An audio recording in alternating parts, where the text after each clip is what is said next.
त्यानंतर तीर्थात गुळणी करू नये, थुकू नये. तीर्थावर गेल्यानंतर अंगाला साबण लावू नये. तीर्थाला गेल्यानंतर आपले कपडे तीर्थामध्ये पिळू नये, बाहेर घेऊन पिळावा. कायम तिथले लोक सांगतात, ए तीर्थावर असं करू नका, तीर्थावर थुकू नका, तीर्थ राहू द्या. धर्मकार्यासाठी आपण सर्व एकत्र आलो पाहिजे. धर्मरक्षणासाठी, धर्माच्या कार्यासाठी, धर्माच्या ध्वजाखाली आपण सर्वजण एकत्र बसलो पाहिजे. पांडुरंगाच्या मंदिरात गेलं तरी भगवान शंकराचे पिंड भगवान पांडुरंगाचे इथं, आणि जिथं भगवान शंकर रात्रंदिवस स्मरण करतात ते रामाचं स्मरण करतात, किंवा पांडुरंगाच्या दररोज दिंडीलाही जातात, वारीला पण जातात. म्हणजे ते जातात एकामेकाच्या वारीला, पण आपणही गेलं पाहिजे त्यांच्या वारीला. लक्षात राहू दे. तिथं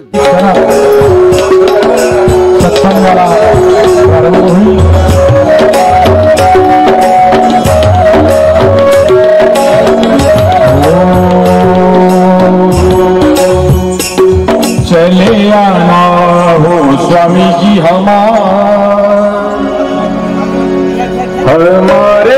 शिव प्रवचन में, चले आना हो स्वामी जी हमारे शिव प्रवचन में.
पूजन करायचं गुरुच्या माते रंगायचं, पूजन करायचं गुरुच्या माते रंगायचं, पूजन करायचं गुरुच्या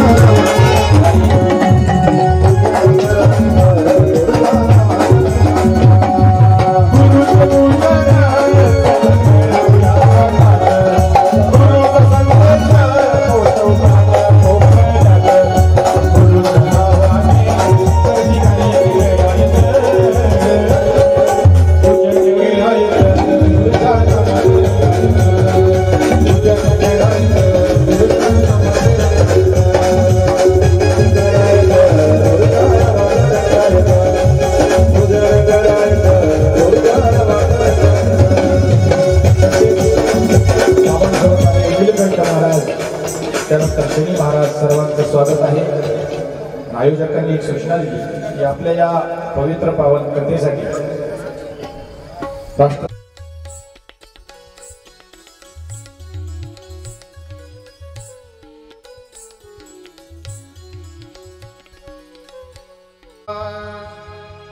गुरु महाराज गुरु महाराज गुरु महाराज गुरु महाराज गुरु महाराज गुरु महाराज गुरु महाराज गुरु महाराज जय जय गुरु महाराज गुरु जय जय परब्रह्म सद्गुरु जय जय गुरु महाराज गुरु जय जय परब्रह्म सद्गुरु जय जय गुरु महाराज गुरु महाराज गुरु महाराज गुरु महाराज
गुरुर्ब्रह्मा गुरुर्विष्णु गुरुर्देवो महेश्वरा गुरुर्साक्षात् परब्रह्म तस्मै श्री गुरवे नमः। वक्रतुंड महाकाय सूर्यकोटि समप्रभा निर्विघ्नं कुरु मे देव सर्वकार्येषु सर्वदा। ब्रह्मानंदं परमसुखदं केवलं ज्ञानमूर्ति द्वन्द्वातीतं गगनसदृशं तत्त्वमक्षादिलक्ष्यम् एकं नित्यविमलमचलं सर्वदि साक्षभूतं भावातीतं त्रिगुणरहितं सद्गुरुं तन्नमामि। कैलासराना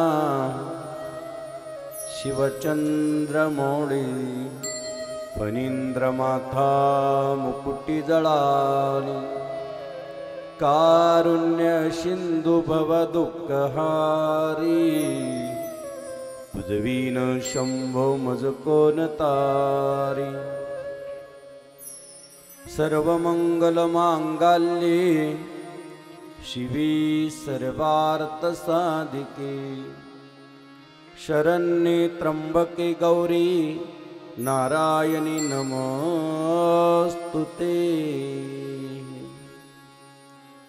वंदे देवमापतिं सुरगुरुं वंदे जगत्कारणं वंदे पद्मभूषणं मृगधरं वंदे पशूनां पति वंदे सुरशिशांकवन्दिनयनं वंदे मुकुन्दं प्रियं वंदे भक्तजनाश्रयं च वरदं वंदे शिवं शङ्करम्। कर्पूरगौरं करुणावतारं संसारसारं बुद्धिन्द्रं सदा वसन्तं हृदयारविन्दे भवानी सहितं नमामि। सदा तपस्वी असे कामधेनो सदा सतेज गौरी पटेजो सदा स्वधारी तुझवीन शंभो मज कोण तारे। कर्पूर गौरी स्मरल्या विसावा चित्ता हरिजो भज का सदैवा। अंती स्वैक तुझा विचारी तुझवीन शंभो मज कोण तारे। तुझवीन शंभो मज कोण तारे। ओम नमः पार्वती पते हर हर महादेव। गोपाल कृष्ण भगवान की श्री गुरुदेव दत्त दत्त दत्त दत्त सद्गुरु जनार्दन श्री महाराज की जय। ओम चैतन्य गगनगिरी जी महाराज की जय। नर्मदेश्वर भगवान की जय। त्र्यंबकेश्वर महाराज की जय। श्यामल रामचंद्र की जय। बोलो हनुमान जी महाराज की जय। छत्रपति शिवाजी महाराज की जय। 2 मिनिट सर्वांनी भजन करू। हर हर महादेव शंभो काशी विश्वनाथ गंगे। हर हर महादेव शंभो काशी विश्वनाथ गंगे। हर हर महादेव शंभो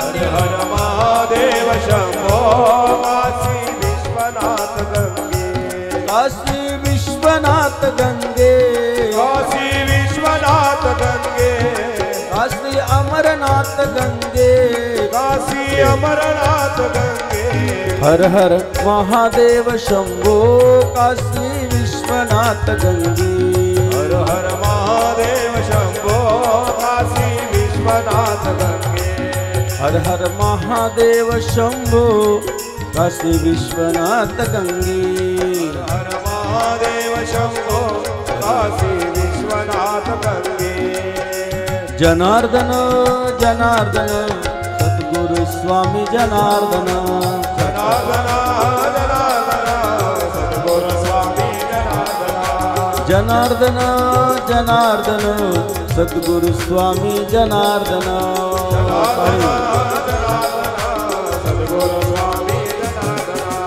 सद्गुरु स्वामी जनार्दन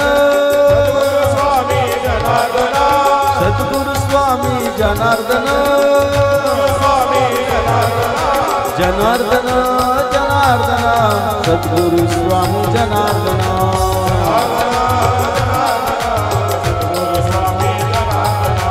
जनार्दन जनार्दन सद्गुरु स्वामी जनार्दन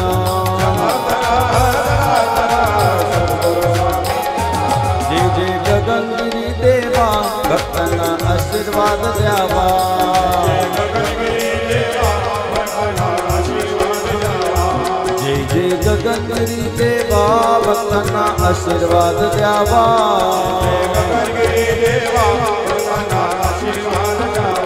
भक्तांना आशीर्वाद द्यावा भक्तांना आशीर्वाद द्यावा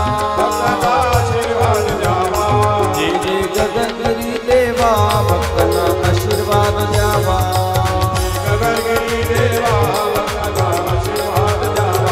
जय जय गगनगिरी देवा भक्तांना आशीर्वाद द्यावा सर्वांनी हात असे वरती करायचे आहे आणि गोड भगवंताचं थोडंसं स्मरण चिंतन आणि अगदी गोड टाळी वाजवायची आहे. राम कृष्ण हरे जय जय राम कृष्ण हरी जय जय राम कृष्ण हरी राम कृष्ण हरी जय जय राम कृष्ण हरी राम कृष्ण हरी जय राम कृष्ण हरी. एक दोन संगीत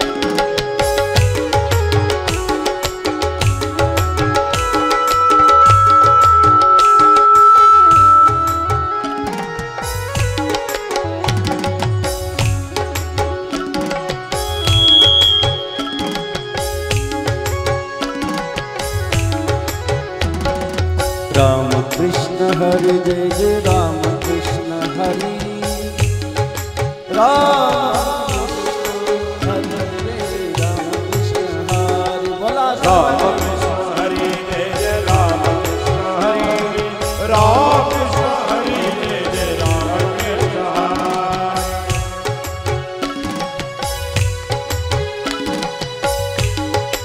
सर्वांनी हाताने टाळी वाजलं सत्संगामध्ये हातावरच्या रेषा बदलतात प्रारब्ध म्हणून एक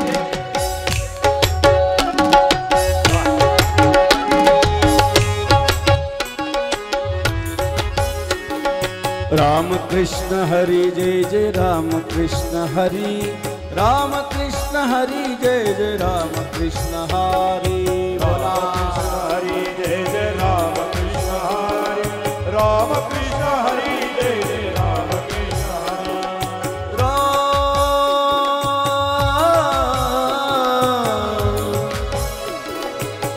जय जय राम जय जय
डमरू बजे ओम नमः शिवाय घन घन घंटा बजे ओम नमः शिवाय डम डम डमरू बजे सर्वांनी शिवाय घन घन घंटा बजे ओम नमः शिवाय दम दम डमरू बजे घन घन घंटा बजे दम दम दम दम दम दम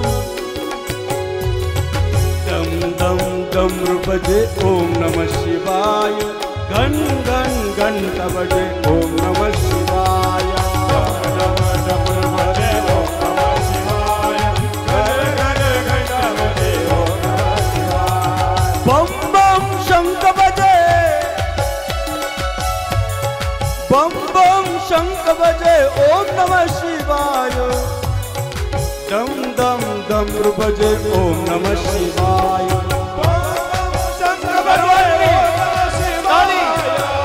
सर्वांनी भगवंताच्या भोले बाबाच्या भजनात रंगून जायचं आहे.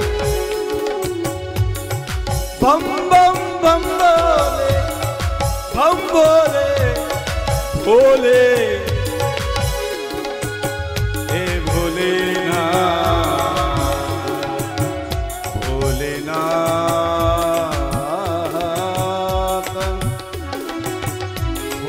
हे भोलेनाथ भोले हे भोले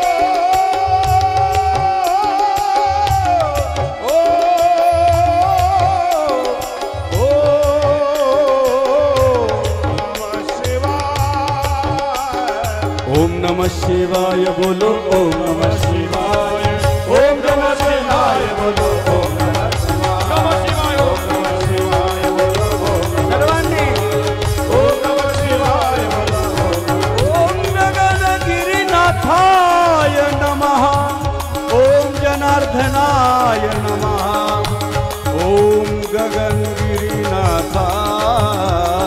नमः ओम नमः शिवाय ओम नमः शिवाय ओम नमः शिवाय ओम नमः शिवाय बोलो ओम नमः शिवाय ओम जनार्दनाय बोलो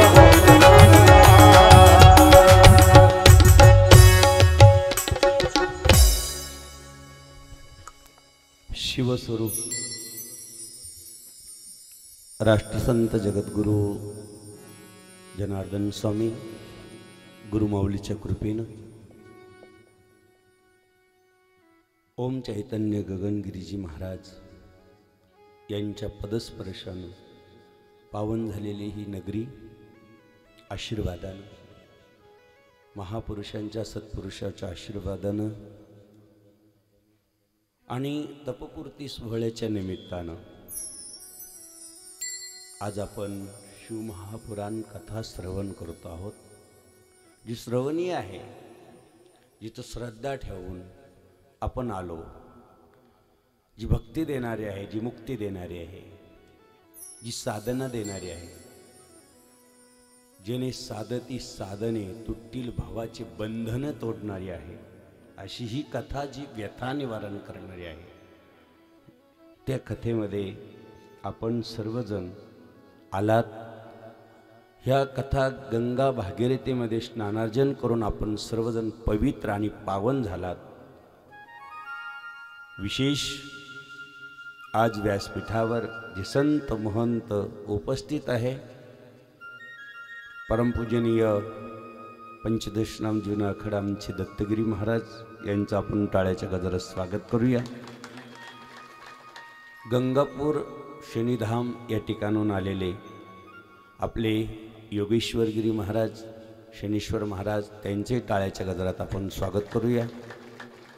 त्यानंतर अंबुरा आश्रममध्ये राहणारे स्वामी नीलकंठगिरी महाराज यांचे टाळ्याच्या गजरात स्वागत करू. स्वामी अच्युतगिरी महाराज यांचे टाळ्याच्या गजरात स्वागत करू. ज्यांचे समवेत जे महात्मा बसलेले आहे पाटील महाराज यांचे टाळ्याच्या गजरात स्वागत. आमचे 7 दिवसापासून ज्यांचा आज 4था दिवस आपल्याला शिवमहापुराण कथा श्रवण करताना ज्यांची भजनाची संगीताची साथ आहे असे आमचे दत्ता महाराज बाबाजींच्या परिवारात लहानचे मोठे झाले त्यांचे टाळ्याच्या गजरात स्वागत आहे.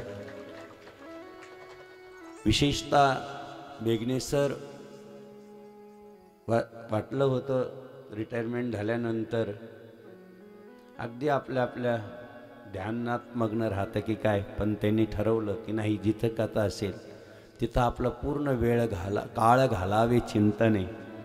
बरोबर आहे का नाही? एकांतवासी गंगा स्नाने. म्हणून आपलं मेघने सरांचंही टाळ्याच्या गजरात स्वागत आहे. आमचे गोपाल त्यांचे वडील फार पूर्ण महाराष्ट्रामध्ये ज्यांचं नाव आहे भांडे महाराज, एकनाथ महाराज भांडे, त्यांचे चिरंजीव गोपाल महाराज त्यांचे टाळ्याच्या गजरात स्वागत आहे. आमचे दीपक महाराज, आमचे चंदू महाराज, बळीराम महाराज, इकडं गौरव महाराज बासरीवाले यांचं सगळ्यांचं आपण टाळ्याच्या गजरात स्वागत करूया. ज्यांनी नियोजन केलं एवढी कथेला अगदी 1-2 महिन्यापासून रात्रीचा दिवस केला.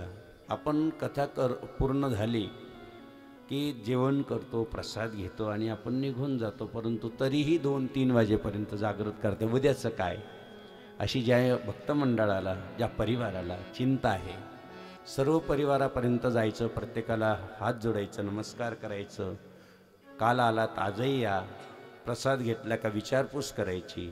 असे आमचे रवी महाराज त्यांचे टाळ्याच्या गजरात स्वागत आहे. त्यांच्या समवेत जेवढे सेवेकरी आहे, जेवढे बघा ड्रेस किती गोड घातलेले त्यांनी, खूप कौतुक करतो आम्ही तुमचं. आणि महिलासुद्धा एकच साडी तो कलर जो आहे तो परिधान करून वाढतात. खूप म्हणजे काय संस्कार दिले बाबांनी आपल्याला, गगनगिरी बाबांनी, काय माहिती. एक मागचा जो सप्ताह झाला तो डोळ्याचं पार न फिटणारा झाला आणि हा ऐतिहासिक झाला. खूप गोड, खरं छान करत. आणि खरं धर्मकार्यासाठी आपण सर्व एकत्र आलो पाहिजे. धर्मरक्षणासाठी, धर्माच्या कार्यासाठी, धर्माच्या ध्वजाखाली आपण सर्वजण एकत्र बसलो पाहिजे. आपण कुठेही असो, कुठल्याही मंदिरात जावं, परंतु मंदिरातला देव आपल्या डोळ्याने एक पाहण्याची पद्धत पाहिजे. पांडुरंगाच्या मंदिरात गेलं तरी भगवान शंकराचे पिंड, भगवान पांडुरंगाचे इथं, आणि जिथं भगवान शंकर रात्रंदिवस स्मरण करतात ते रामाचं स्मरण करतात. किंवा पांडुरंगाच्या दररोज दिंडीलाही जातात, वारीलाही पण जातात. म्हणजे ते जातात एकामेकाच्या वारीला, पण आपणही गेलं पाहिजे त्यांच्या वारीला. लक्षात राहू दे, तिथं भेदभाव नाही पाहिजे. भेद हरिहरा वेद, हरिहरा वेद, हरिहरा वेद. नाही नकार करुवान, नाही नकार करुवान, एक एकाचे हृदयी, एक एकाचे हृदयी, हृदयी. म्हणजे देवामध्ये रात्रंदिवस यांचं चिंतन करून करून त्यांचं रूप यांना आलं, आणि यांचं रूप कारण चिंतन करून करून हे कर्पूर गौरम झाले. रात्रंदिवस हराचं चिंतन करतो, आणि हर म्हणजे भगवान शिव हरीचं चिंतन करतो. चिंतने तद्रूपता त्यांच्यामध्ये प्राप्त झाली. आणि म्हणून आपणही एक महान विभूती सद्गुरू जनार्दन स्वामी, महान योगीराज विभूती स्वामी गगनगिरी महाराज, आणि ज्यांची कथा आपण श्रवण करतो ते भगवान शंकर, दोघांचं इष्ट एक आहे, भगवान भोलेनाथ बाबा.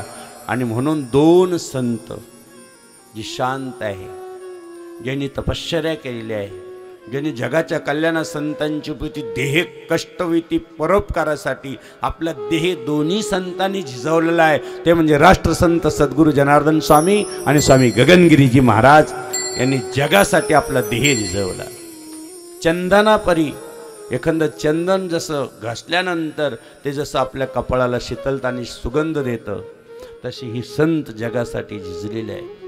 अशा संतांचं दर्शन होणं, आपण म्हणतो ना, बाबा तुम्हा कसा विसरू, स्वामी तुम्हाय मिले करू. सर्वांनी बाबा तुम्हा कसा विसरू, स्वामी तुम्हाय मिले करू. बाबा तुम्हा कसा विसरू, स्वामी तुम्हाय मिले करू. बाबा तुम्हा कसा विसरू, स्वामी तुम्हाय मिले करू. 9 महिने मी गर्भी असता, गरबी असता कुटवर धीर धरू. बाबा तुम्हा कसा विसरू, स्वामी तुम्हाय मिले करू. बाबा तुम्हा कसा विसरू, स्वामी तुम्हाय मिले करू. तुमच्या नावे अनुष्ठान करू, तुमच्या नावे अनुष्ठान करू, तुमच्या नावे पारायण करू. तुमच्या नावे पारायण करू. स्वामीजी आमुचे गुरु. बाबा तुम्हा कसा विसरू, स्वामी तुम्हाय मिले करू.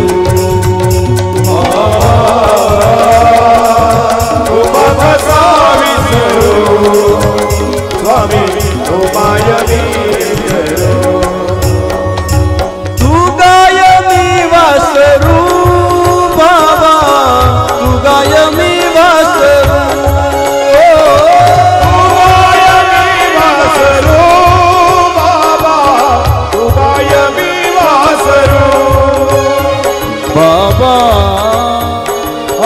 तुम्हा कसा विसरू, स्वामी तुम्हाय मिले करू. बाबा तुम्हा कसा विसरू, स्वामी तुम्हाय मिले करू. म्हणून संतांना विसरू शकत नाही. ते आई आहे, आपण लेकरू आहे. शिवमहापुराण कथा एवढी गोड आहे. जसं त्र्यंबकराज, गोदावरी मैया, जिच्या स्नान केलं तर गोहत्येचं पातक नाश होतं. पडले गोहत्येचे पातक गौतम ऋषीच्या शिरी हो, त्यांनी तप मांडिले ध्याना अनुनी तुझ अंतरी हो. प्रसन्न होऊनी त्याने स्नाना दिली गोदावरी हो. जी गोदावरी दिली, ज्यांनी ध्यानात आणली, ज्यांनी त्याच्यासाठी तपश्चर्या केली, ते गौतम ऋषी. त्र्यंबक ही गौतम ऋषीची भूमी आहे. ऋषी आणि कृषी दोन संत आहेत. ज्यांनी ऋषी आणि कृषी म्हणजे काय केलं, शेती केली. शेती करणं काही सोपं नाही आहे, आम्ही पाहतोय. आणि म्हणून शेतकरी सगळ्या विश्वाचा राजा आहे, जो कष्ट करतो रात्रंदिवस. ह्या पाणी भरणं काही सोपं नाही आहे. शेतीत रात्री जाणं बरोबर नाही. एवढं कठीण जीवन जगतो तो शेत. आणि खरं सांगू, शेतकरी पिकवतो म्हणून देश खातोय, लक्षात राहू दे. आणि म्हणून सर्वांचा पोशिंदा जर असेल, मायबाप असेल, तर शेतकरी आहे. आणि त्या काळात खरे शेतकरी गौतम ऋषी होते. गौतम ऋषी अशी गोड शेती करत होते, तुम्हाला काय सांगावं. पण त्यांच्यासारखी शेती कोणी केली नाही. बाबाजींनी त्यानंतर केली, परंतु सकाळी पेरायचं आणि संध्याकाळी सोंगायचं, एवढी शेती. साळ सगळ्याला खाऊ घालायचं, भात. म्हणून म्हणतात ना, आपण त्या भागात जर गेलो, भाताची बोकणी पुढचं नाही म्हणत मी, तिकडे त्या भागात कोकणी समाज आहे. आम्ही आदिवासी भागात जातो, जवळजवळ 40-50 हजार लोक. ज्या भागात कोकणी भागात जर आदिवासी भागात गेलो आणि प्रवचन असलं, परमपूज्य माधवगिरी महाराज जातात तिथं, त्या भागामध्ये संतोषगिरी बाबाजी भजनं म्हणतात. त्या भागात जर गेले तर प्रत्येकाच्या मोबाईलमध्ये तेच भजन दिसेल, लक्षात राहा. आणि विशेष म्हणजे ते कोकणी लोक सकाळी स्नान करतात, बिजी पहाटे त्यांची. आणि जर आम्ही गेलो तिथं तर त्यांचं दर्शन घेण्याची पद्धत जर पाहिली तर डोळ्याची पारणं फिरतात. आरती जर अशी धरते, बाबाजींची पालखी समोरून येते, ते पाठ दाखवत नाही आरतीला. म्हणजे अशी आपलं आपण कसं होतो, आरती वळल्यानंतर लगे पुढं चालायला लागतो, असं पुढं चालायला लागतो. ते म्हणते नाही नाही, आमच्या गावात जनार्दन स्वामी आले, आम्ही त्यांना पाठ दाखवू शकत नाही, म्हणून ते अशी परत परत चालतात. पाठीमागं पाहतच नाही पडूल का काय. ती आरती अशी ओवळत ओवळत 1-1 किलोमीटरपर्यंत चालतात. आणि दर्शन घेतील तर डायरेक्ट मांडी घालणार, पद्धतशीर बसणार, पदर पसरणार, मग मांडी घालून दर्शन करणार. म्हणलं वा, आपल्याकडं जसं काय आखाड्यात उतरायचंय, येतो बाबा.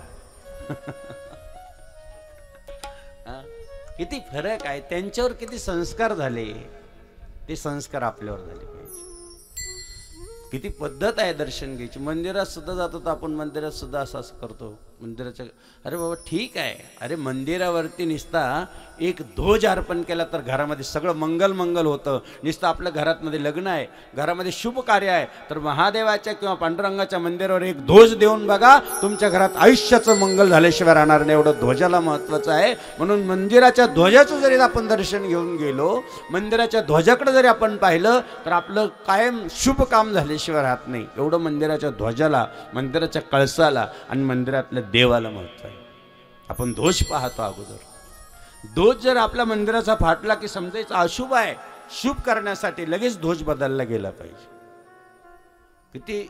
आणि ज्यावेळेस आपल्याला यात्रेला जायचं आहे, महत्त्वाच्या कार्याला जायचं आहे, त्यावेळेस मंदिरावरती ध्वज किंवा 5 ब्राह्मणाला जेवण किंवा 5 साधूला जेवण किंवा कन्या, लहान लहान कन्याला भोजन घालून मग निघलं पाहिजे यात्रेला. पहिलं ध्वज अर्पण करायचा, मग निघायचं, असं शास्त्र सांगताय. कारण आपण कुठं या ठिकाणी शिवमहापुराण कथा ध्वजापासून कळसाचं महत्त्व आहे, कळसापासून नंतर आपल्याला त्या मंदिरातल्या गाभाऱ्याचं महत्त्व आहे, गाभाऱ्यातून महादेवाचं महत्त्व आहे. तेही सगळं सांगणार आहे. देवाच्या कृपेने, भगवंताच्या कृपेने जेवढं होईल. आपण गौतम ऋषी पाहतोय, म्हणजे एक ज्योतिर्लिंगाचं आपलं दर्शन होईल. आता तुम्हाला एक सांगायचं म्हणजे असं आहे की नंतर शेवटी आपण जे काही महत्त्वाच्या गोष्टी, आता हा जो काही आहे कार्तिक महिना आहे, आणि कार्तिक महिन्यात काय काय करावं. कार्तिक महिन्यामध्ये सकाळी बी आणि संध्याकाळी बी तुळशीला दिवा लावावा. 31 दिवस म्हणजे 30 दिवसामध्ये सकाळी तुळशीला दिवा लावलेला पाहिजे आणि संध्याकाळी बी तुळशीला दिवा लागला पाहिजे. विशेष म्हणजे संध्याकाळच्या वेळेस भगवान शंकर आपल्या घरात फेरी मारतात.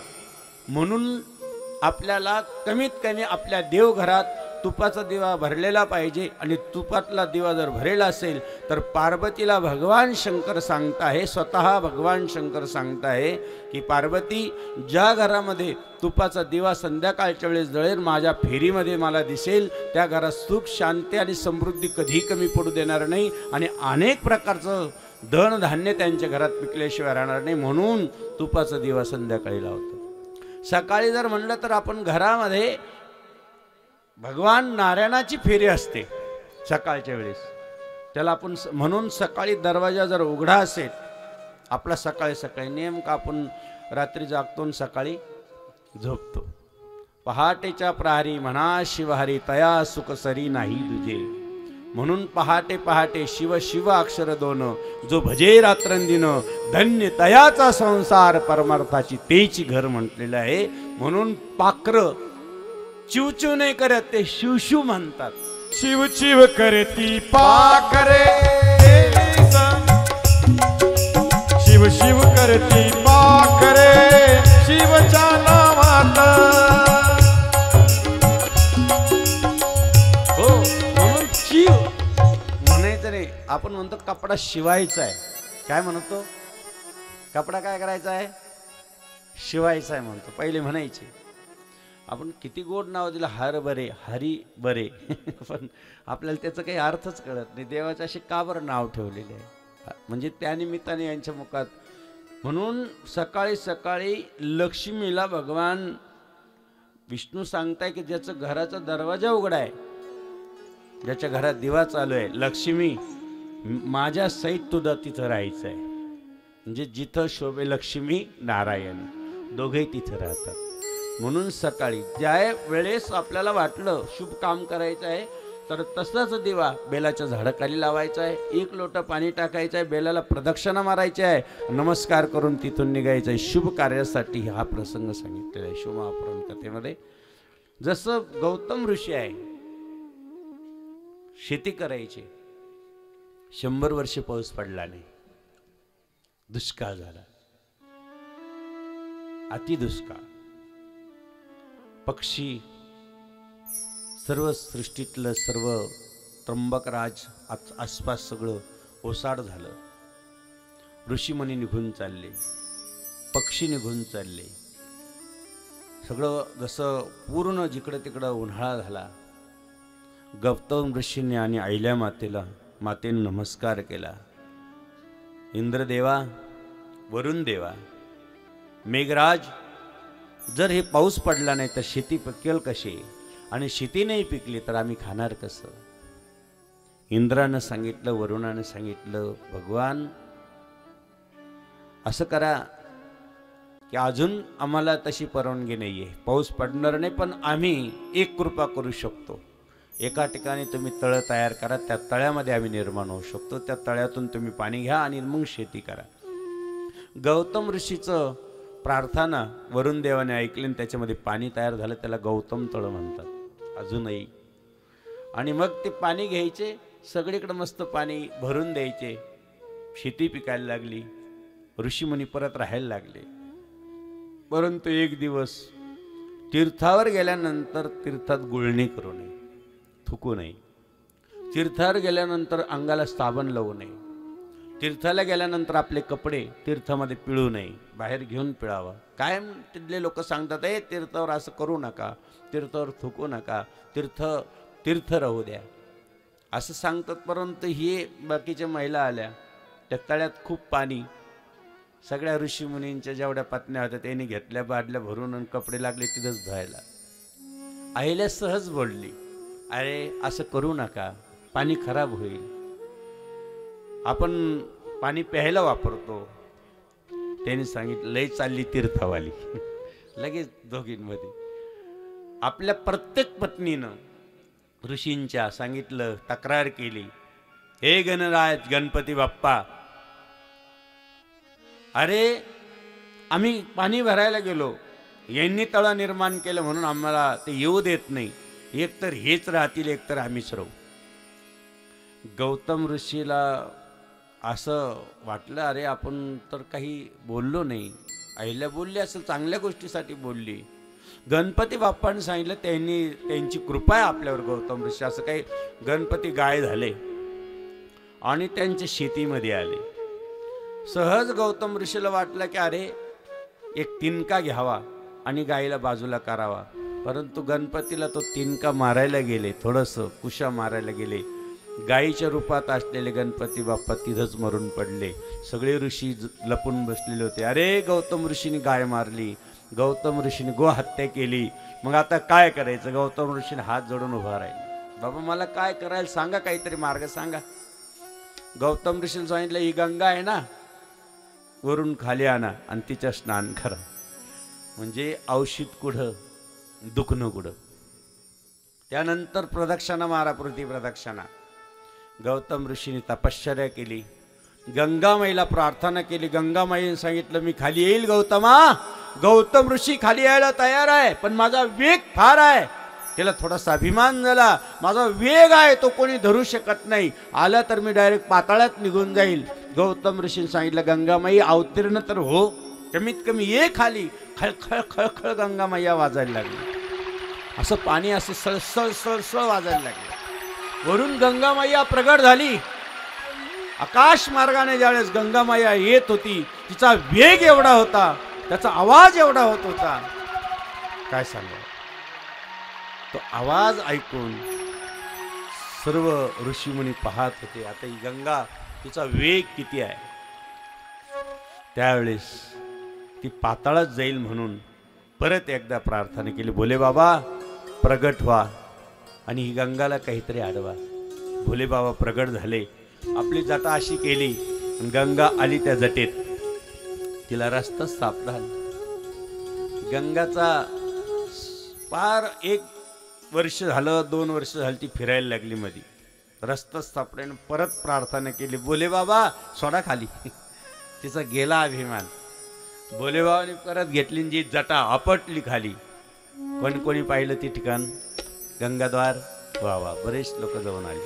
जिथं गंगा परत प्रगट झाली, जटा आपटलेली आहे, आणि ती गंगा परत तिथून निघाली. परत ती गुप्त झाली. गौतम ऋषींनी कुशा टाकली.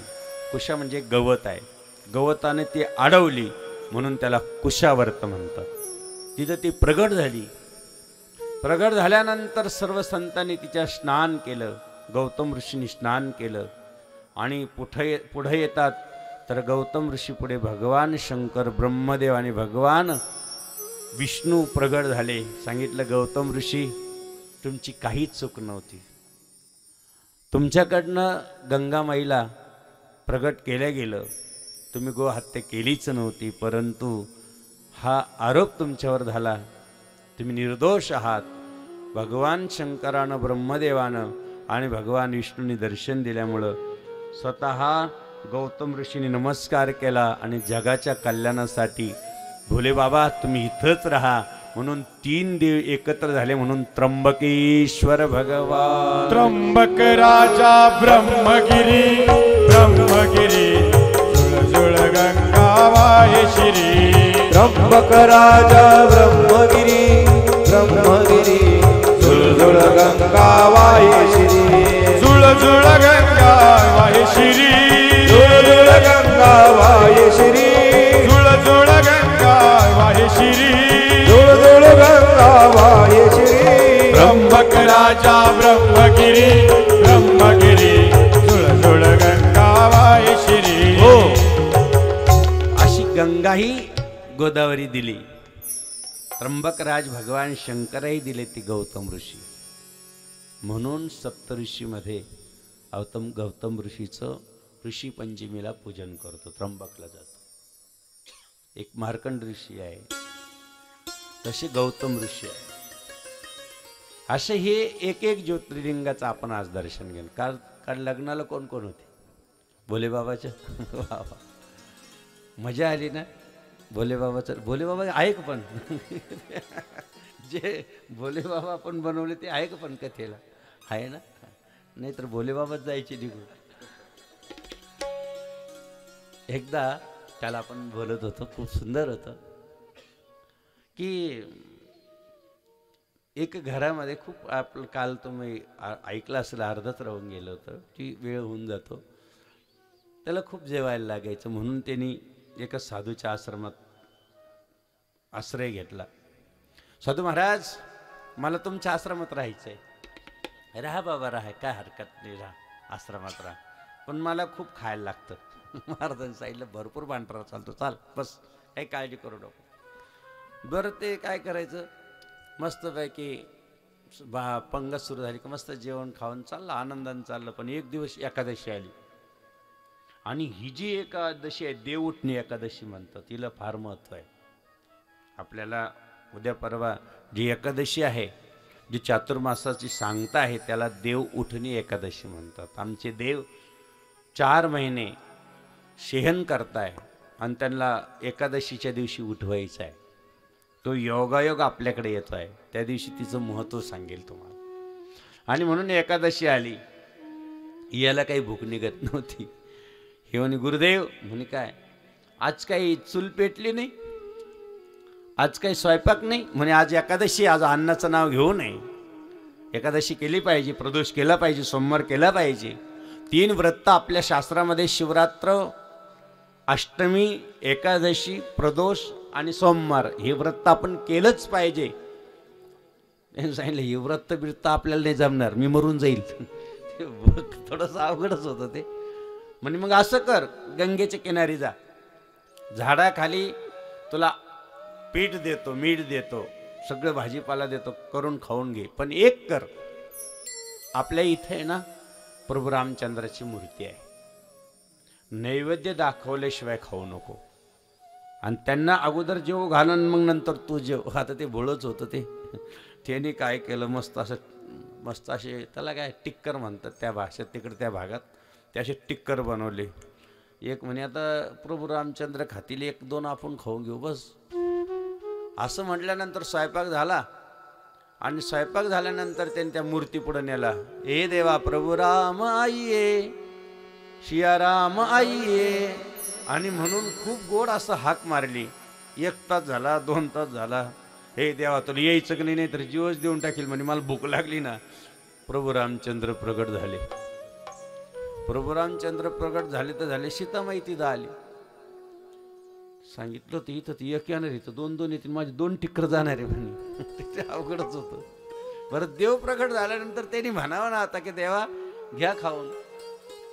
भगवंतानं 1 सीतामाईला दिलं आणि 1 स्वतः प्रभूने घेतलं. याने आपलं खाल्लं ना आलं. गुरुदेवाला सांगितलं, गुरुदेव तुम्ही 1 सांगितलं, तिथं 2 येतात, मला पीठ वाढून द्या. गुरुदेवाला वाटलं ही जास्त खाणार आहे म्हणून बोलतं की जाऊ द्या, पीठ वाढून द्या. दुसऱ्या वेळेस मस्त टिक्कर टाकले, बनवलं स्वयंपाक. प्रभू रामचंद्र आईये म्हणल्यानंतर देव लवकर प्रगट झाले. पण आल्यानंतर राम, लक्ष्मण आणि भरत, शत्रुघ्न 4 जण आले. हे म्हणे का मी काय तुमच्या बापाचं घेऊन खायले का? ते येडं आणि बोलून गेलं. मी काय रिकम आहे का म्हणे स्वयंपाक बनवायला, एवढा रिकम नाही. आपण 1 सांगत 4-4 येत्या, मला तर काहीच राहिलं नाही. भगवंत हसायला लागले. मग भगवंताने परत त्यांनी स्वयंपाक वाढवला, सगळ्याला जेव घातलं, स्वतः जेवले. 3ऱ्या वेळेस मात्र परत बाबा म्हणे 1-2 सांगितले का ते 4 येत्या, पीठ जास्त द्या. गुरुदेवाने परत जास्त दिलं. एकादशी दिवशी याने अगोदरच भजन सुरू केले, राम आई ये, सीताराम आई असं म्हणल्यानंतर मग काय राम, लक्ष्मण, भरत, शत्रुघ्न, हनुमंत सगळेच आले. याने सांगितलं द्या हो. म्हणे काय तुम्ही प्रगट झाले पण मी काहीच बनवलं नाही. बोल म्हणे मग काय करायचं. प्रभू रामचंद्राने सीतामाईकडे बघितलं. सीतामाई जा आता चुलीजवळ लाग स्वयंपाक बनवायला. सीतामाईला बनवायला लावलं. घडलेली कथा आहे अयोध्यामध्ये. सीतामाईला बनवायला लागलं. हनुमंत, लक्ष्मण लाकडं आणायला गेले. प्रभू रामचंद्राला सांगितलं तुम्ही म्हातारे कोतारे तुम्ही पत्रवाळे वाढा. तर त्याला सगळ्याला कामाला लावलं. कामाला लावल्यानंतर गुरुला वाटलं हे खरंच दररोज एवढं पीठ नेतो, खातो काय काय स्वतः करतो. म्हणून मस्त पंगत चालू होती. 33 कोटी देव आले तिथं. कारण सीतामाई बनवायला लागल्यानंतर कोण येणार नाही. अन्नपूर्णा स्वतः बनायला लागले. त्याला वाटलं आता काहीच पुरणार नाही, पीठ संपून जाईल. तर सगळेच येऊन पंक्तीला बसले. त्याला काय माहिती अन्नपूर्णा आहे. असं म्हटल्यानंतर सगळे पंगत बसली. जय जयकार चालू झाला. गुरुदेवाला फक्त तो शिष्य दिसत होता, बाकी काहीच दिसत नव्हतं. गुरुदेव नमस्कार आहे. बघा किती बसले. राम बसले, सीतामाई स्वयंपाक बनवते, लक्ष्मण लाकडं आणताय, हनुमंत रक्षण करताय. गुरुदेवाने सांगितलं मला नाही दिसत. गुरुदेव तुम्हाला कसं काय दिसत नाही. प्रार्थना केली प्रभू मला जसं दिसतं त्यांना दिसेना माझ्या गुरुदेवाला. त्या ठिकाणी भगवान प्रभू रामचंद्र म्हणतात तुझं जेवढं मन शुद्ध आहे, तू जसं कर्पुरासारखं आहे तसं अजून ते नाहीये. नाही गुरुदेव तुम्ही माझ्या गुरुदेवाला नाही दिसलं तर मग काय. त्यावेळेस प्रत्यक्ष दृष्टी भगवंत आणि शिष्याच्या सांगण्यावरून गुरुदेवाला दिसली आणि गुरुदेवालाही नमस्कार झाला. गुरुदेवाने साष्टांग दंडवत केला. वा. शुद्ध ज्याचा भाव झाला, शुद्ध ज्याचा भाव झाला, ज्याचा भाव झाला, ज्याचा भाव झाला, दुरी नाही देवतया, दुरी नाही देवतया,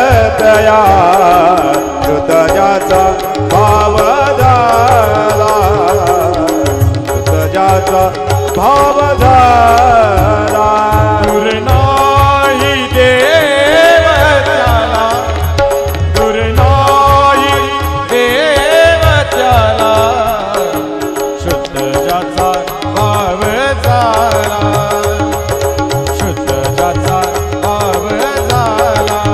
भावे गावे गीत, गीत भावे गावे गीत, भावे गावे गीत, भावे गावे गीत, शुद्ध करोनिया चित्त, शुद्ध करोनिया चित्त, तुझे भावा आहे देव, देव तुझे भावा आहे देव, देव तुझे भावा आहे देव. म्हणून जसं आता आपल्याला रुद्राक्षाचं महत्त्व आहे. एकमुखी रुद्राक्ष प्रत्यक्ष भगवान शंकर किंवा महादेव आहे. मिळत नाही आणि प्रयत्न करू नये. काही काही लोक लाकडाची घेऊन येतात. बाबा मला एकमुखी मिळाला. ते शक्य आहे का? एकमुखी साक्षात महादेव आहे. प्रयत्न करूनही मिळत नाही. तो फक्त जनार्दन स्वामीकडं, इंदिरा गांधीकडे त्यांच्या गुरूंनी दिला होता आनंदमाईने, आणि पशुपतीनाथ मंदिरात आहे फक्त. तो फक्त वर्षातून एकदा बाहेर काढतात. एकमुखी रुद्राक्ष 5 करोड रुपये दिले तरी मिळत नाही. म्हणून एकमुखी रुद्राक्ष आहे तो आपल्याला मिळतो. आजकाल लाकडापासूनही बनायला लागले. रुद्राक्ष जर घेतला आणि तो जर दुधात टाकला तर बुडतो, तरंगत नाही. त्याची परीक्षा आहे. खरा रुद्राक्ष दूध पितो. खरा रुद्राक्ष वर्णीय 4 वर्णाचं सांगितलेलं आहे. कोणत्या वर्णाचं घेतल्यावर काय फळ मिळणार आहे 5 मिनिटात आपण सांगू. विशेष ऐकून घेतलं पाहिजे. किती छान आहे. आणि त्यानंतर 2 मुखी रुद्राक्ष सर्व कामना पूर्ण करतो. गोहत्येचं पातक नाहीसं करतो. विशेष आहे 3 मुखी रुद्राक्ष. आणि रुद्राक्ष वितरण करायचं असेल तर त्याची किंमत नाही केली पाहिजे. तो विकल्याने गेला पाहिजे. लक्षात राहू दे. आपण वाटले होते 3 मुखी कुठं सटाण्याला 1 गोणी होती आमच्याकडं. आम्ही निघाल्यानंतर म्हटलं बाबा त्यांच्याकडे देऊन टाका कार्यकर्त्याकडे, त्यांना फुकट द्या. कारण रुद्राक्ष व्यासपीठावरून त्याचं पैसे घेऊ नये. कारण रुद्राक्ष म्हणजे भगवान शंकराच्या डोळ्यातून पडलेलं एक थेंब, म्हणजे त्याच्यापासून बनलेलं रुद्राक्ष. एका थेंबा 2 बाजूंनी पडलेलं आहे. त्याचं विशेष महत्त्व आहे. म्हणून आम्ही जे रुद्राक्ष देतो त्याची कधीही किंमत करत नाही. ते फुकट देतो. आणि रुद्राक्ष फुकट दिले गेले पाहिजे. साधू संतांनी तरी फुकट दिले गेले पाहिजे का हो? म्हणून आम्ही प्रत्येक ठिकाणी वाटतो. असतात 3 मुखी रुद्राक्ष मुलांच्या अभ्यासासाठी फार चांगले आहे. विद्यार्थ्यांना जर विद्याला पाहिजे असेल, ज्ञानवान व्हावं असं वाटत असेल, त्याच्या गळ्यामध्ये 3 मुखी रुद्राक्ष घालायचं आहे. 4 मुखी रुद्राक्ष ब्रह्मस्वरूप आहे. ब्रह्म म्हणजे ब्रह्मदेवाचं स्वरूप आहे. काही काम जर आपलं अडकलं असेल किंवा नोकरीचं काम अडकतं, कोणतं काम अडकतं, कुठल्याही कामात आपण जवळजवळ येतं आणि बंद पडून तिथून मागे यावं लागतं, तर 4 मुखी रुद्राक्ष आहे. 5 मुखी रुद्राक्ष आहे. जे लोक म्हणजे अनेक प्रकारच्या कळूनही मद्यपान करतात किंवा मांसाहार करतात. विशेष म्हणजे आपण ज्या काही गोष्टी करू नये त्यांच्याकडून त्या केल्या जातात. वास्तविक आपल्याकडं 4 गोष्टी सांगितलेल्या आहे: परधन, पर अन्न, पर निंदान, परश्री. हे 4 गोष्टी बाबाजींच्या तत्वात आहे. पर अन्न, पर निंदा, परश्री. ह्यांच्याकडनं ज्यांच्याकडनं हाही गोष्ट घडली असेल, त्या पातकातून जर मुक्त व्हायचं असेल तर त्यांनी 5 मुखी रुद्राक्ष घालावा. त्याला सर्व दोषातून त्याची मुक्तता होते. त्याला कुठल्याही प्रकारचा दोष राहत नाही. ज्या दिवशी त्यांनी 5 मुखी रुद्राक्ष घातला ते सर्व पापातून मुक्त होतो. म्हणून 5 मुखी रुद्राक्ष सगळ्यात श्रेष्ठ आहे, अतिशय श्रेष्ठ आहे. 6 मुखी रुद्राक्ष आहे, कार्तिक स्वामीचं स्वरूप आहे. तो उजव्या हातात घालावा. कारण त्याच्या जर ब्रह्महत्या असेल, मोठं महापातक झालं असेल तर त्याच्यापासून त्याचं रक्षण होतं. तर अग्निस्वरूप किंवा विशेष म्हणजे तो ज्यांना धार्मिक रूप किंवा अनेक प्रकारचं ज्यांना ज्ञान प्राप्त करायचं असेल ते घालतात ते लोक. 7 आहे महेशाचं, भगवान शंकराचं स्वरूप आहे. हा 7 मुखी जर रुद्राक्ष मिळाला तर हा गरिबी हटवतो. त्याच्या घरात कधीही गरिबी राहत नाही. म्हणून 7 मुखी रुद्राक्ष हा पाहिजे. तो साक्षात परमात्माचं स्वरूप आहे. तो श्रीमंत बनवतो. जर हपीस आहे, दुकान आहे किंवा आपल्याला दुकानात जायचं, व्यापार करायचा आहे, त्यांनी कायम आपल्याजवळ 7 मुखी रुद्राक्ष ठेवावा. लक्षात राहू द्या. आणि 8 मुखी रुद्राक्ष आहे भैरवाचं स्वरूप आहे. भैरव साक्षात भैरव आहे. जसं भगवान भैरवाला साक्षी ठेवून जर आपण अभिषेक केला तर एका वेळेस 100 अभिषेक केल्याचं पुण्य मिळतं. म्हणून भैरवाचं स्वरूप हा साक्षात. याने अनेक प्रकारचे जे लोक आहे, भैरव म्हणजे 8, ज्यांनी खंब्यावर चढायचं आहे, ज्यांना गाडी चालवायची आहे रात्रंदिवस, ज्यांना वाटलं असेल आपलं आयुष्य कमी आहे, ज्यांना अनेक प्रकारे अग्नीजवळ कायम काम करायचं असेल, यांनी भैरव 8 मुखी रुद्राक्ष घालावा. यांचं जास्त महत्त्व आहे. 9 मुखी रुद्राक्ष हा कपिल स्वरूप आहे. हे आपल्याला उजव्या हातात घातला जातो. धारण केल्यानंतर जो 9 मुखी रुद्राक्ष करतो त्याचं भजन, पूजन, ध्यान, धारणा जास्त लागते. त्याला भगवंताची कृपा होते. आणि म्हणून 10 मुखी रुद्राक्ष हे साक्षात नारायणाचं स्वरूप आहे, भगवान विष्णूचं स्वरूप आहे, जनार्दनाचं स्वरूप आहे. हा सगळं संकल्प पूर्ण करतो. 11, 12, 13 आणि 14 पर्यंतच मुखी आहे. त्याचं सगळं वर्णन आहे. खूप गोड आहे. आणि एक याचं आपल्याला उद्या चिंतन जास्त करायचे रुद्राक्षावरती. हे धारण करावं. आमच्याकडे एक गौरी शंकर, याला गौरी शंकर म्हणतात. म्हणजे एका बाजूने गौरी आणि एका बाजूने शंकर, त्याला कंठा म्हणतात. आमच्याकडे आहे 2 मुखीपासून 14 मुखीपर्यंत आहे. 2 मुखीपासून 14, पण 1 मुखी नाही आहे. कारण ते मिळतच नाही. आपल्याला लोक येड्यात काढतात, त्याच्यावर पिंड कोरलेले असते. आता खरं सांगा, त्याच्यावर खरं रुद्राक्षावर पिंड कसं काय येईल? समजायचं हा कोरलेला रुद्राक्ष आहे आजपासून, लाकडापासून. परंतु ओरिजिनल जर पाहिजे असेल तर त्याचे आता वृक्ष पण आहे. भगवान शंकराने ठराविक ठिकाणी हे वृक्ष, नेपाळ असो, काशी असो, वृंदावन असो, हरिद्वार असो, ह्या ठिकाणी ते झाडं उगलेले आहे. आणि तिथून आपण आता आमच्याकडं एक गंगापूरला झाड आहे आश्रमामध्ये, जवळजवळ पोतेचे पोते रुद्राक्ष येतात, पण ते 3 मुखी आहे. म्हणून आम्ही निघलं पोतं भरकं वाटून देतो. पाहिजे असेल तर मिळून जातील शेवटच्या दिवशी, पण एवढ्या लोकांना शक्य नाही. पाहिजे असेल का आम्ही रविजवळ देऊ, मग रवी वाटेल प्रत्येकाला. ज्यांनी सेवा केली, ज्या विद्यार्थ्याला द्यायची, यांना बाकीच्याला काही गरज नाही त्याची. ज्यांना लेकरं आहे त्यांच्यासाठी. आता यांना कुठं अभ्यास करायचा आहे? विद्यार्थ्यासाठी फार गरजेचं आहे. विशेष याशी रुद्राक्षाचा महिमा आहे. आता भस्माचा महिमा सांगितलेला आहे. भस्म कसा लावावं, कुठं कुठं लावावं त्याचं चिंतन आहे. भस्म, रुद्राक्ष आणि माळ. एक 27ची माळ असू शकते, 11ची माळ असू शकते, 108 मण्यांची माळ असू शकते आणि पाहिजे. मग काळा रुद्राक्ष काय देतो, पिवळा रुद्राक्ष काय देतो, सफेद रुद्राक्ष काय देतो? ही 4 वर्णाचे रुद्राक्ष आहे. 4ही वर्णाचे रुद्राक्ष मिळतात. त्याचंही चिंतन आहे. आपण थोडंसं भजन करू आणि बाकीच्या रुद्राक्षाचं चिंतन चांगल्या पद्धतीने करू. संतन के संग लाग रे तेरी अच्छी बनेगी, संतन के संग लाग रे तेरी अच्छी बनेगी, संतन के संग लागे रे तेरी अच्छी बनेगी, संतन के संग लागे तेरी अच्छी बनेगी, अच्छी बनेगी तेरी बिगड़ी बनेगी, अच्छी बनेगी तेरी बिगड़ी बनेगी, हो गया बेड़ा पार रे तेरी अच्छी बनेगी, संतन हो, के लक्षात राहू द्या.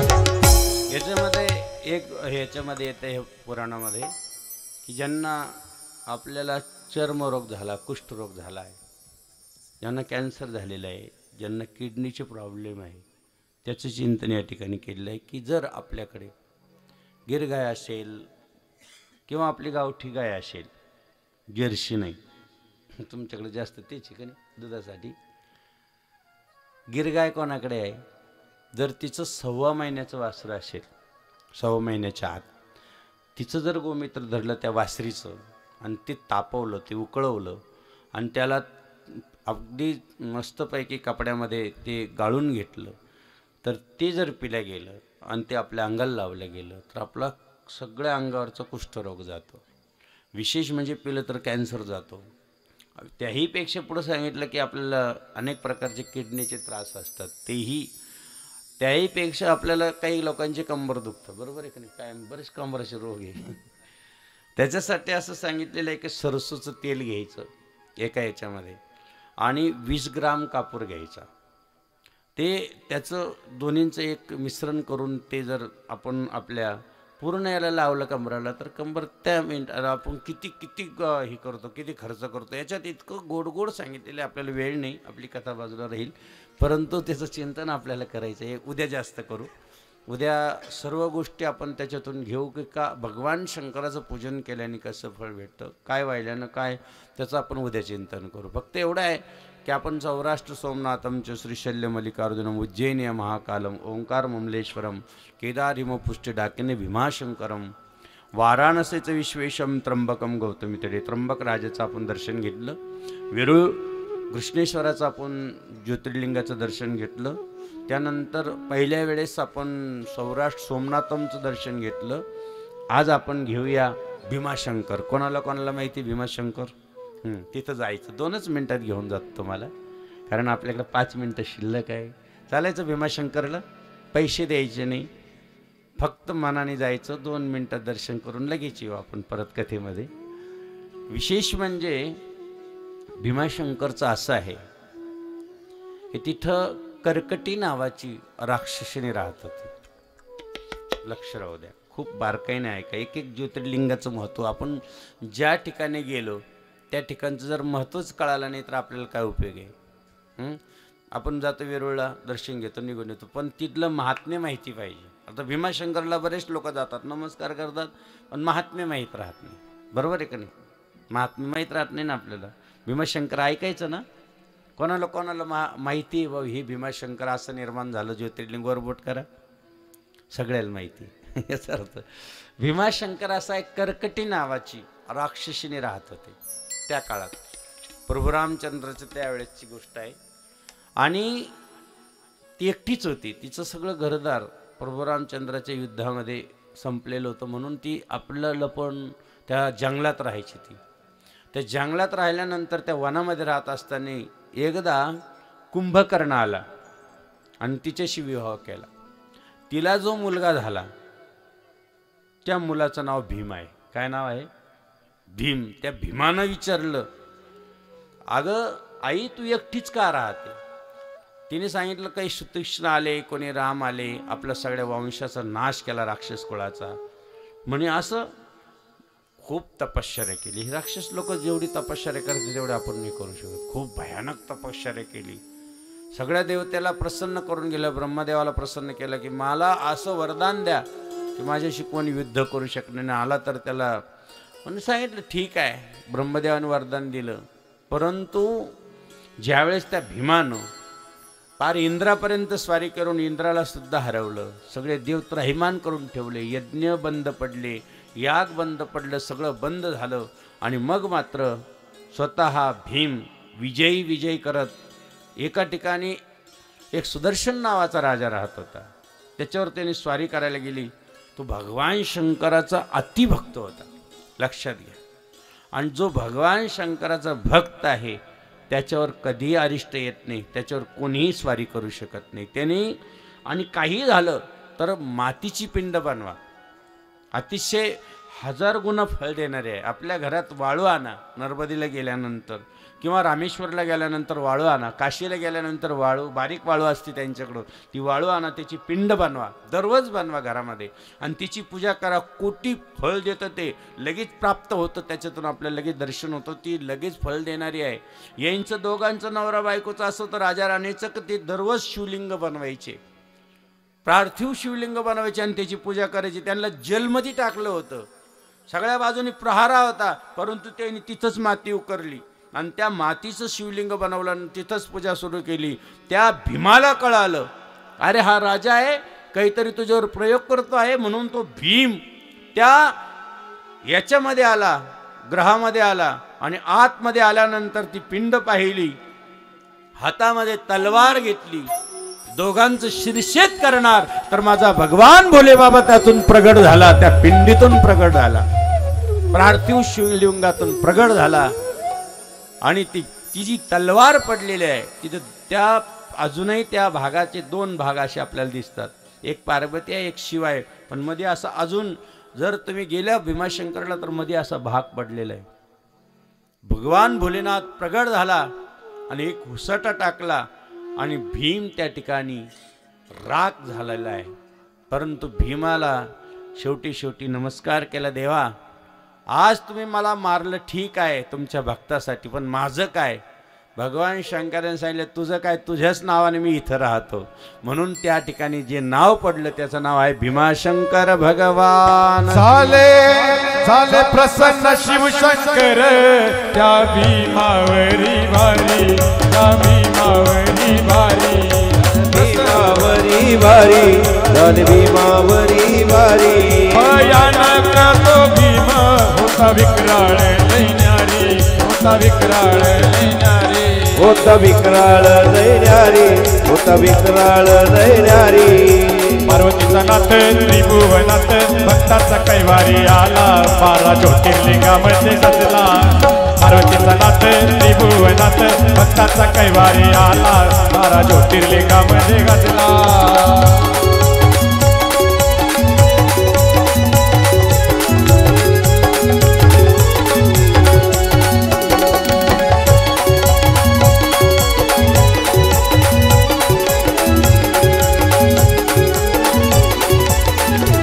शंभुगुप्त केले चंद्र तो झाला सोमनाथ, तो झाला सोमनाथ, तो झाला सोमनाथ. या गणेश महामुळे झाले श्री वैजनाथ, झाले वरी वैजनाथ, झाले मुनी वैजनाथ. नंदाधिपती चहू बाजूने, नंदाधिपती चहू बाजूने कीर्तीचा डंका वाजला, 12 ज्योतिर्लिंगामध्ये गाजला. पार्वतीचा नाथ त्रिभुवनात भक्ताचा कैवारी आला, 12 ज्योतिर्लिंगामध्ये सजला.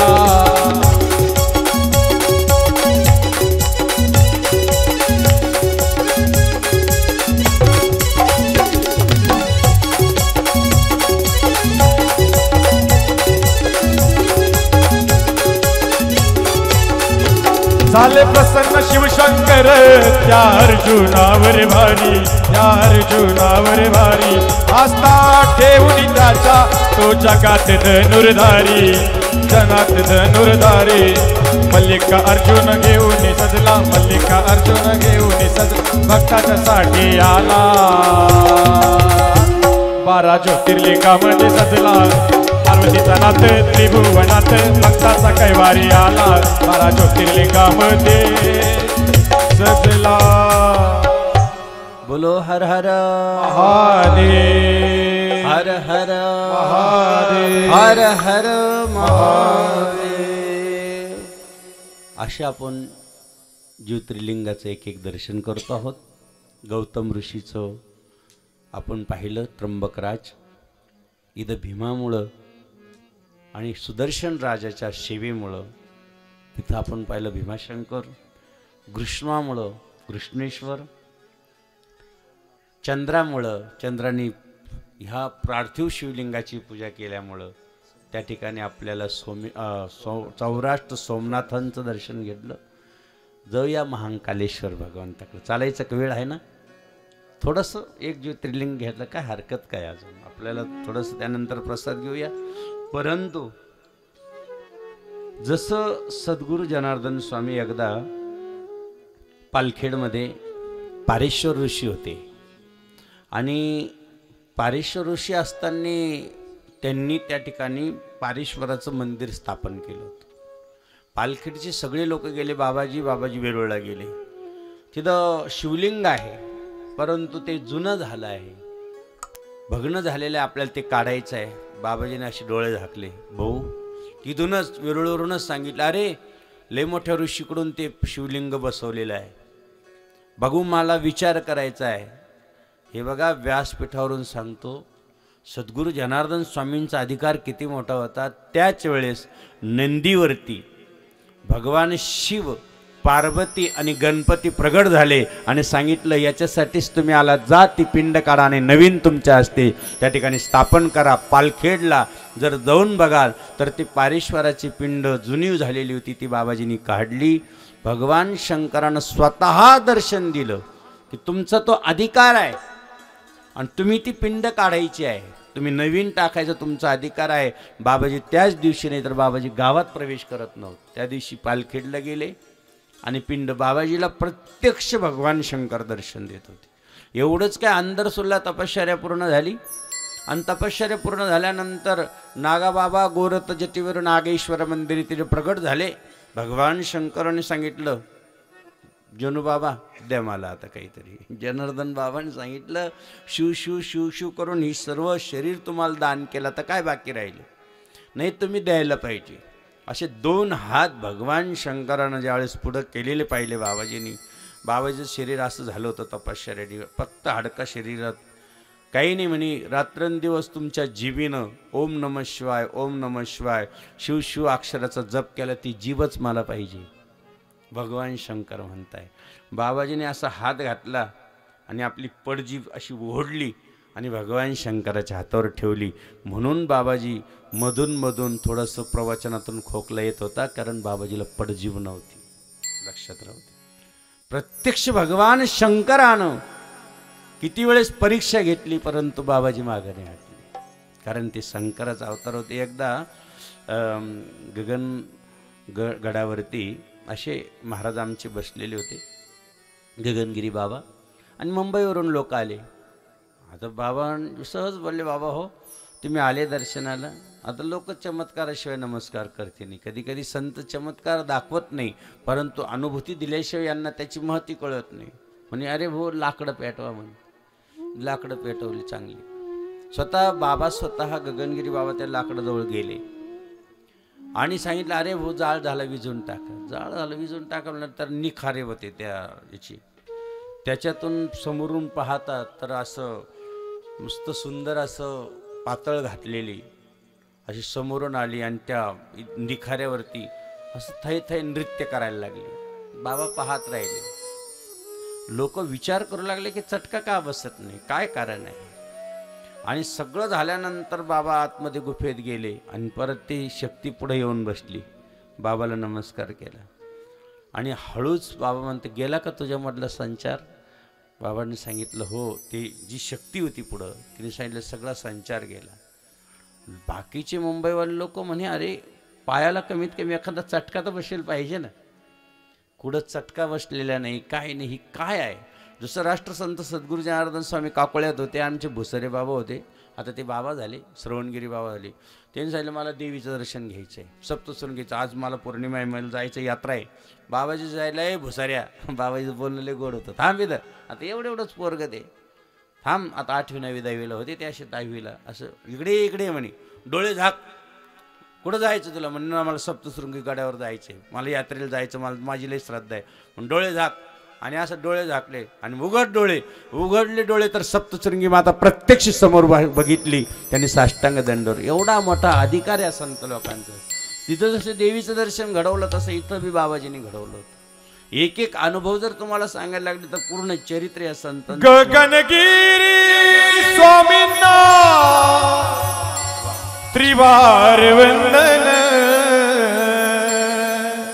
गगनगिरी स्वामींना त्रिवार वंदन, गगनगिरी स्वामींना त्रिवार वंदन, गगनगिरी स्वामींना त्रिवार वंदन, गगनगिरी स्वामींना त्रिवार वंदन.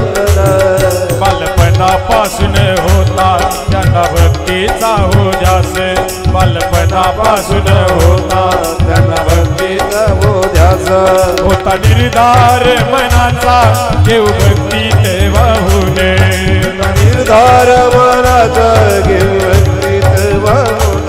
ज्यांना गुरु मिळाले चित्रानंद, ज्यांना गुरु मिळाले चित्रानंद, माझ्या गगनगिरी बाबांना त्रिवार वंदन, माझ्या गगनगिरी बाबांना त्रिवार वंदन, माझ्या गगनगिरी बाबांना त्रिवार वंदन, माझ्या गगनगिरी बाबांना त्रिवार वंदन.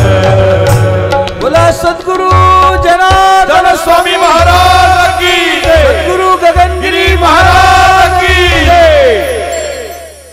अशा या संतांचे वर्णन आपल्याला या ठिकाणी ऐकायला भेटतं, अशा या महापुरुषांचं. आणि म्हणून ही कथा अतिशय गोड आहे. उद्या या ठिकाणी गगनगिरी बाबा हो बाबा मी करीत तुमची सेवा, गगनगिरी बाबा हो बाबा मी करीत तुमची सेवा, बाबा हो बाबा मी करीत तुमची सेवा, गगनगिरी बाबा हो बाबा मी करीत तुमची सेवा, मी करीत तुमची सेवा, तुम्ही आशीर्वाद मला द्यावा, गगनगिरी बाबा हो बाबा मी करीत तुमची सेवा, गगनगिरी बाबा हो बाबा मी करीत तुमची सेवा.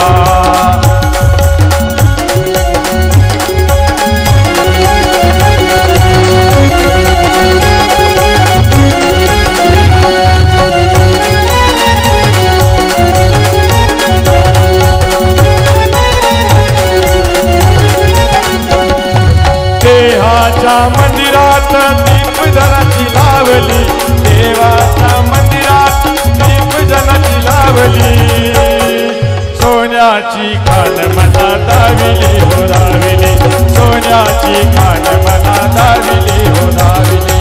देहाच्या मंदिरात दीपजनाची लावली, देहाच्या मंदिरात दीपजनाची लावली, सोन्याची खान मला दाविली हो दाविली, सोन्याची खान मला दावली हो दावली.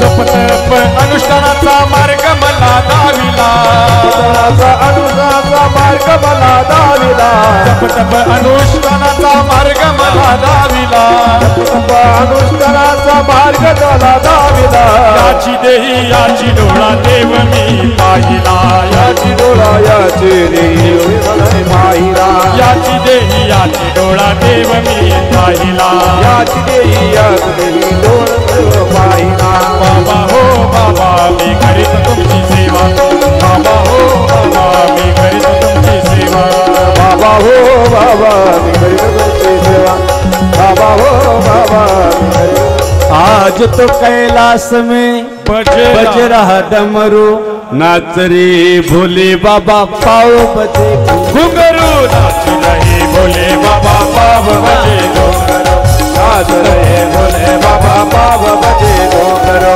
आज तो कैलाश में, आज तो कैलाश कैलाश में बज रहा डमरू नाच रहे भोले बाबा बाबा बजे घुंघरू नाच रहे भोले बाबा बाबा बजे घुंघरू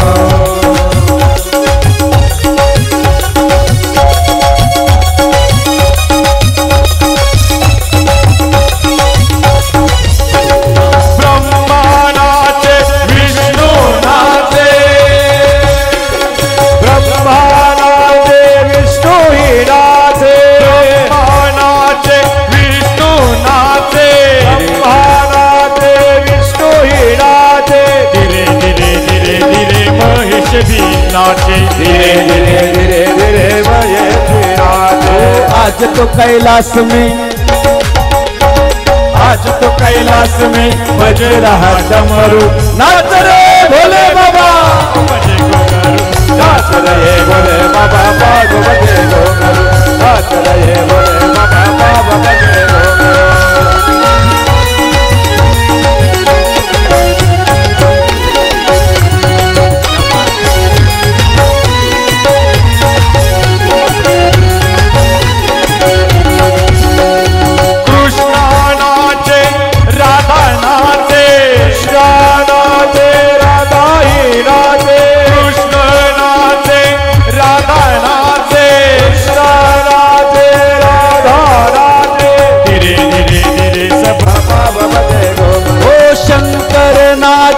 पार्वती नाचे, शंकर नाचे पार्वती नाचे, शंकर नाचे पार्वती नाचे, शंकर नाचे पार्वती नाचे, धीरे धीरे धीरे धीरे गणपति नाचे, धीरे धीरे धीरे धीरे गणपति नाचे। ओहो आज तो कैलाश में,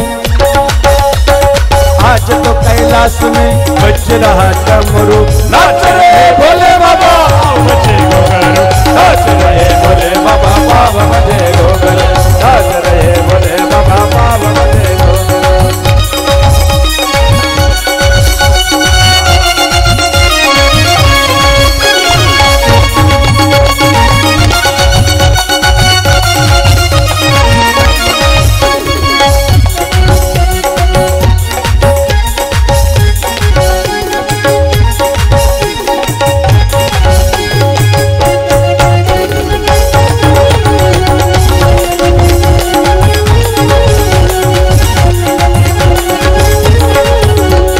बाबांची पालखी निघाली मंडळी नाचायला लागली, बाबांची पालखी निघाली मंडळी नाचायला लागली, बाबांची पालखी निघाली मंडळी नाचायला लागली, बाबांची पालखी निघाली मंडळी नाचायला लागली।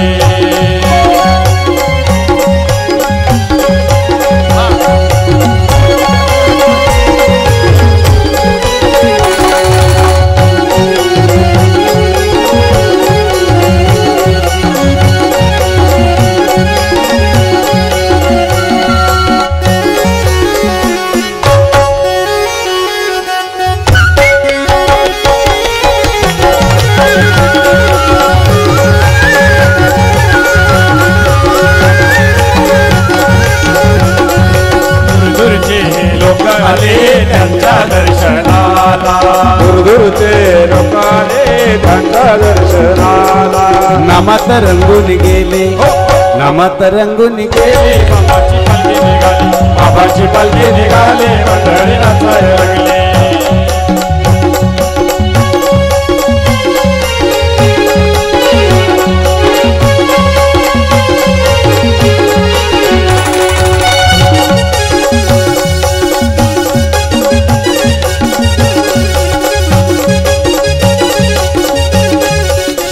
महापुराण कार्य केले कणोली गावाने, महापुराण कार्य केले कणोली गावात, जनार्दनाचे कार्य केले गगनगिरी बाबाने, जनार्दनाचे कार्य केले सर्वांनी नामात रंगून गेली, नामात रंगून गेली, बाबांची पालखी निघाली मंडळी नाचायला लागली, बाबांची पालखी निघाली मंडळी नाचायला लागली।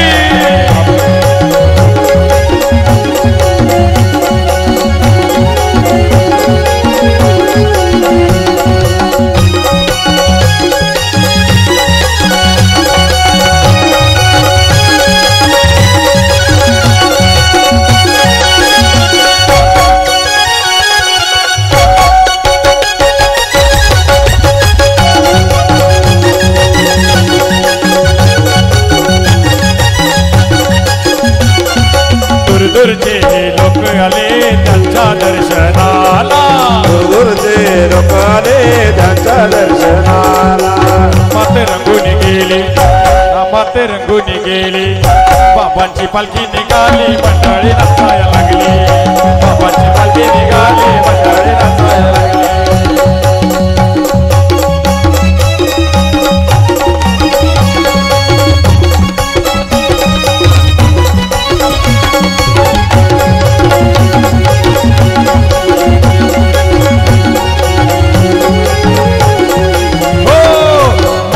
भरली पंढरी मनात भरली पंढरी साईन म्हणते माहेरी साईन म्हणते माहेरी विठोबाच्या दरबारी बाई हसत नाचत विठोबाच्या दरबारी बाई हसत नाचत विठ्ठलाच्या दरबारी बाई हसते नाचत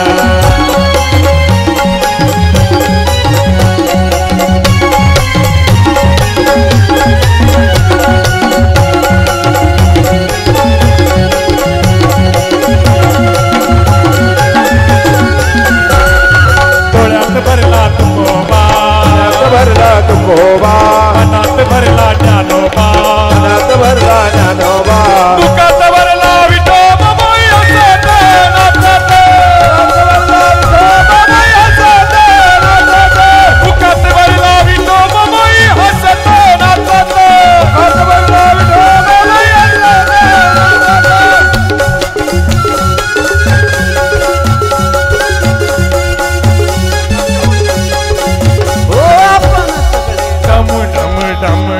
डमरू बाजे डमरू बाजे डम डम डम डम डमरू बाजे डमरू बाजे शिवशंकर ओम नमः पार्वती हर हर हर हर हर हर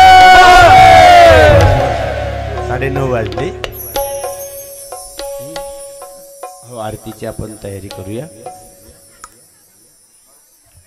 अच्छे ते या ठिकाणी उपस्थित आहेत त्यांचेही आभार सोशे सरांचे आभार त्याचबरोबर संपूर्ण तालुक्यामधून गगनगिरी भक्तमंडळ आणि जय बाबाजी भक्तमंडळ गावोगावातून या ठिकाणी आलेले आहेत त्यांचंसुद्धा आमच्या कणोली ग्रामस्थांच्या वतीनं आणि गगनगिरी भक्तमंडळाच्या वतीनं त्यांचे आभार मानतो आपली ही जी कथा चालू आहे ही कथा लाईव्ह दाखवण्याचं जगामध्ये दाखवण्याचं काम ज्यांच्या हातून घडतं आहे असे शिवाजी विस्पुते भजन सेवा चॅनल यांच्यामार्फत या ठिकाणी घडतं आहे त्याचबरोबर उत्कर्ष संपत मत्स्यसागर संत मेळा हा त्यांचा चॅनल आहे त्याचबरोबर आपल्या शेजारी गावचे असणारे भाऊसाहेब फड पत्रकार हे या ठिकाणी उपस्थित राहतात आणि आपल्या बातम्या या ठिकाणी देत असतात तर या सर्वांचे मी आभार मानतो आणि या ठिकाणी यानंतर ज्या जोड्या आहेत पूजेसाठी त्यांनी या समोरच्या बॅरिगेट्समध्ये उभं राहायचं आहे बाकीच्यांनी त्याच्यातून बाहेर व्हायचं आहे यामध्ये सागर श्रावण वरपे भीमाजी टाकाजी वरपे सुभाष बाळासाहेब वरपे रमेश मारुती पारखे प्रज्वल विलास वरपे सौरभ रत्ना कैसा फरा गौरी कुमरा चंदनाची होते गोपेश्वरा श्रीगणितमुकुट शोभतो वरा सुंदरतीनो पुरी चरणी घालया देव जय देव जय मंगलमूर्ती वैराजमूर्ती दर्शन मात्रे मानवणे मात्रे मानवनामूर्ती देव जय देव लंबोदर पीतांबर फणीवर वंदेना सरसुंड वक्र तुंड त्रिनयना भटवायु गणी बाबा वेरवाणी रक्षा विदुर्वंदना जय देव जय मंगलमूर्ती श्रीराजमूर्ती मात्रे मानवणे मात्रे राजगिरीचा नाथा गंगाधरा त्रिशूलपाणी शंभो नीलग्रीवा करावो शिवारूढा फणिभूषणा दशभुज पंचाननावो विभूतिमाला जटा सुंदर ध्वज कर करावो जय जय त्र्यंबक राजगिरीचा नाथा गंगाधरा हो शूलवाणी शंभो नीलग्रीवा पडिले मोहाचे पातक गौतम ऋषीचा शिरी हो ज्ञानी तपमांडली ध्यानाग्नी तुझ अंतरी हो प्रसन्न होऊन जाते तारा दिदली गोदावरी हो दुःखमय प्रगटे पावन त्रैलोक्याचे घरी हो जय जय त्र्यंबकराज गिरिजानाथा गंगाधरा हो शूलवाणी शंभो नीलग्रीवास जय करावो धन्य कुशावर ताता महिमा वाची वर्णो किती हो तीर्थे गंगाद्वाराधिक पर्वती हो वंदन मार्चन करिता त्यांचे महादोष नाशती हो या दर्शन मात्रे प्राणी मुक्ती ते पावती हो जय जय त्र्यंबकराज गिरिजानाथ गंगाधरा हो शूलवाणी शंभो नीलग्रीवास जय करावो ब्रह्मगिरीची भावे जाता प्रदक्षिणा जरी घडी हो दैत्य काया कष्टे नवनव चरणे रुतती खडे तव तव पुण्य विशेष किलमिष अवघे ज्यांची घडी हो केवळ दोष रूपी काळ त्यांच्या पाया पडे जय जय त्र्यंबकराज गिरिजानाथ गंगाधरा हो शूलवंती पूर्वी यमयातना हो शिव शिव नाम जपता वाटे आनंद माझा मना हो गोसावी नंदन विसरे संसार भवयातना हो जय जय त्र्यंबकराज गिरिजानाथ गंगाधरा हो शूलवाणी संभोधित करावो आरती निष्काम यतिवर मौनगिरी मुनिचा जन्मभूमीच्या पुनीत वसती असे दे गावा हो पवित्र केला परिसर राजी गेला परिसराने पाडून दिव्य प्रभा जनार्दन पाडून दिव्य प्रभो आरती निष्काम यतिवर मौनगिरी आरती निष्काम यतिवर मौनगिरी हो बाळपणीच्या जीवना माझे बाळ करून वाजले बाळपणीच्या शिवना वाटे बाळ कडून वाजले हो माझ्या माळसा पाटील सखुळा माया याळसा पाटील सखुळा सरविले जनार्दन कळसा सरविले आरती निष्काम यतिवर मौनगिरी जय जय आरती निष्काम यतिवर मौनगिरी अत्यतमाचा छंद जगतसे अंजनी सुत सेवा अध्यात्माचा छंद जगतसे अंजनी सुत सेवा हो त्यागुनिग्रह संसार शोधती त्यागाचा संसार शोधती हरि हरि हरि देवा जनार्दन हरि हरि हरि देवा आरती निष्काम यतिवर मौनगिरी आरती निष्काम यतिवर देह कष्टी कर तप हे उभे जळावाजे देह कसरी कळतर तपये उभे जळा माझे हो अपंग मन हे झाले राज्ये अपमान हे झाले जाते कंचन सौख्याची जनार्दन कंटन सोडली आरती निष्काम यतिवर मौनगिरी आरती नागा बाबा गोरख जति गुरु नागेश्वरी मंदिरे नागा बाबा घोर पदति गुरु नागेश्वर मंदिरे हो दीक्षा दे संन्यासो बदले मौनगिरी जनार्दन बदले हो आरती निष्काम यतिवर मौनगिरी पुढे आरती निष्काम यतिवर मौनगिरी दिव्य पिनाकेश्वर सिद्धेश्वर तुल्य जनेश्वर पारेश्वर श्री विश्वनाथ हे मंदिरे सर्वादेश्वर वादी मंदिर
गगनगिरी भावे तुझं नाव